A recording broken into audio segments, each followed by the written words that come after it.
Today we're talking about how artificial intelligence can help the health sector free up clinicians and other staff to do higher level tasks.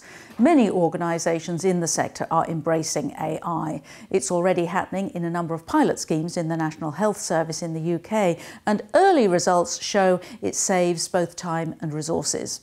One of the companies working on introducing AI in healthcare is Deloitte. And to hear more, let's meet two people from this global professional services company, Director for AI Dr. Matt Howard and Dr. Ronen Gordon, the firm's clinical lead for AI in the UK. I'm Sarah Lockett. Welcome to the Business Debate.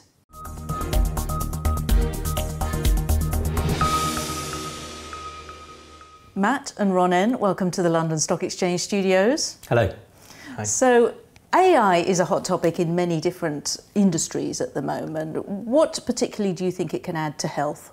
So what AI is giving us is the ability to understand types of data that we simply couldn't analyse and use before.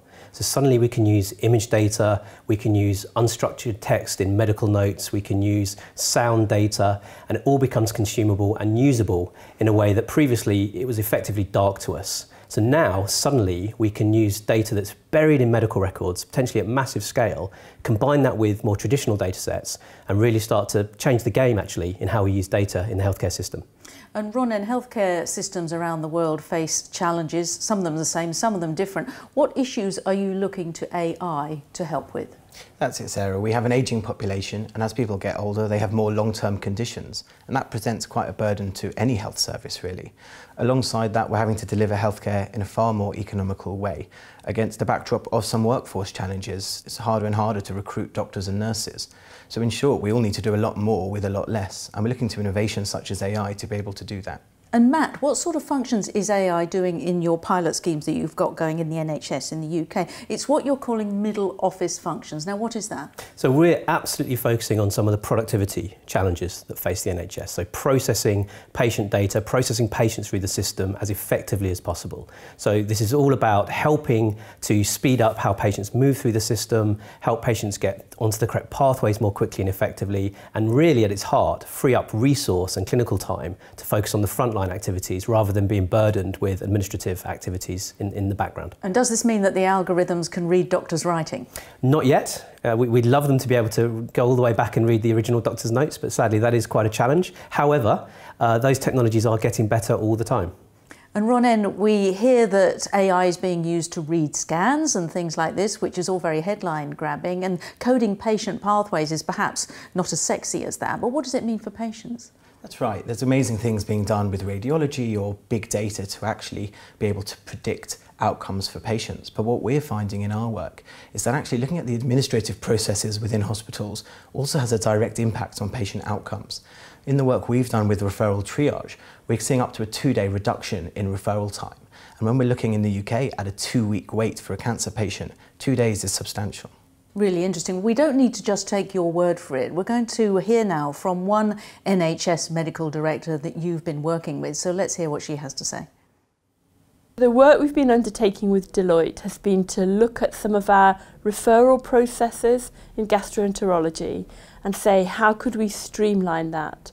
They're a service under a huge amount of pressure, and we need to preserve as much clinician time as we can for seeing patients, both in the outpatient clinic and in endoscopy, where we're really facing rising demand. Many of the referrals that they have coming in are with patients with worrying symptoms, and a high proportion of their referrals are urgent suspicion of cancer referrals. So the work we did in trying to train the AI engine to read the referrals was beneficial in a number of ways.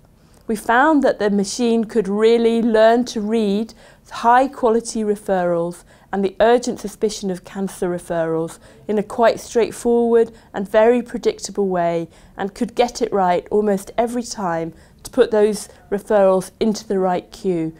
And that's the piece of work we've chosen to progress around AI. But what we also learned from standing back and looking at 5 years worth of referrals were things that we hadn't realised before. One was that we had a small number of GP practices who were accounting for a significant proportion of the referrals. So we need to undertake some educational work with those practices to understand about their population and what's happening. So that's just one example, but very promising? Very promising. It shows the potential of AI to have a real impact and free up clinicians' time. It also shows just what you can do with really good analytics and how that can help the health service as well. So that's in working in the UK, but you also work globally, don't you? Can you share with us some of the work that your colleagues globally are doing in this? That's right. As a global firm, we work closely with our colleagues in Australia and in the US, for example, who are also deploying these kinds of technologies. As an example, colleagues in Australia have recently deployed Amazon Alexa devices in conjunction with an AI engine to help facilitate nursing calls. So patients are just able to speak within their rooms, and that helps them get the treatment that they need.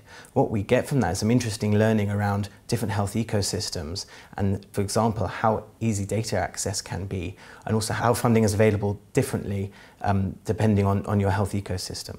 And Matt, technology does always present challenges. What are some of the barriers that you're having to overcome? So there's a few things you have to manage. One of the key messages we have to land here is this isn't about replacing clinicians, it's not about taking healthcare practitioners out of the loop, this is about helping them. So there's a change management piece and making sure people understand the objective here is to really give people decision support, or it's to give them help so that they can actually focus on the high value activities they do and take away some of the sort of, as we said, middle office or paperwork they have to do in the background. What we also need to recognise is that there are other complexities we have to deal with. We have to be obviously very careful in how we deal with very sensitive data sets, make sure they're treated with the utmost respect, and that everything is done with the clinical need and the patients in mind from the get-go. And Ronen, how much does your work kind of change the whole way that perhaps a process is done in an organisation, rather than just saying, well, this is what the technology can offer you? Yeah, and that's exactly what we've come to learn. Actually, we start off looking at some AI, but what we're doing is a far wider piece of quality improvement. And we heard from Tracy there that looking at the data in a far bigger way enables us to actually not automate a flawed process, but look at how we can improve things from end to end. Because it's no good just pasting some technology onto a process that isn't perhaps working as well as it could. No, we need this to do what the NHS needs right now. As Matt said, get clinicians back onto the front line. And Matt, just to think about cost, does introducing AI to the health sector always have to be eye-wateringly expensive and difficult? No, it doesn't, and we are very careful that any investments made are proportionate to the value delivered and that they're evidence-led. So the technology, yes, needs investment, but that investment's made when we're confident on the outcome, confident on the return on investment, and that it's the right thing to do, and as we said, will lead to the right outcomes for the patients. Well, Matt and Ronen, thanks very much. Thank you. And join us next time when we'll be discussing the latest innovations in sustainability and developments in digital banking. But for now, from me, Sarah Lockett, at the London Stock Exchange Studios, it's goodbye and thanks for watching.